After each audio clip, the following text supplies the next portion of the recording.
Mimi naitwa Amirizani na ni imamu katika msikiti Muzdalifa Likoni Majengo Mapya.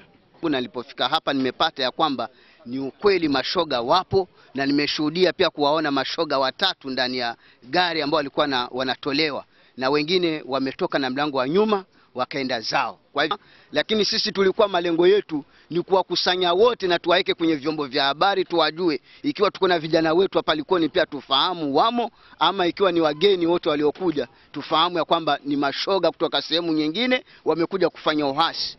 Kwa hivyo sisi tumekataa. Likoni hatutakubali ifanywe kama vile Sodoma, ipenduliwe juu chini. Hatutakubali kwa sababu kitendo hichi Mwenyezi Mungu amekichukia hali ya juu. Kwa hivyo ushoga sisi hatutakubali kabisa, na tunasema kwamba wakirudi tena kufanya jambo kama hilo hapa, wallahi tutawatoa na bakora, wataenda kuvuka pale bila feri. Takbir! Allahu Akbar. Watavuka bila feri.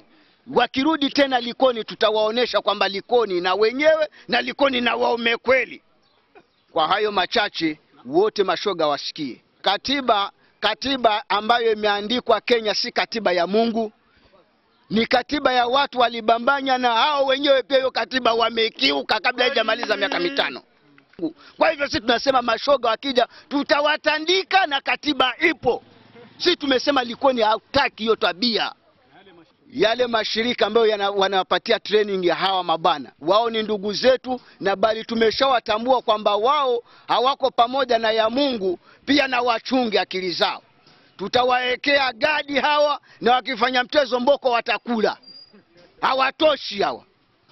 Leo hii sisi tumewahurumia tu, sikutaka kutangaza misikitini, lakini hawa wachache walioko hapa tunawaambia wale ambao kuna tabia kama hii wasizoee, na siku wakifanya tena wajilaumu wenyewe, wasilaumu watu. Hapa tuko pamoja Waislamu na Wakristo. Kitendo hichi hatukitaki, ni kitendo cha laana. Kwa hivyo wakirudia tutaanza na wao ambao wametayarisha, tumalize na mashoga.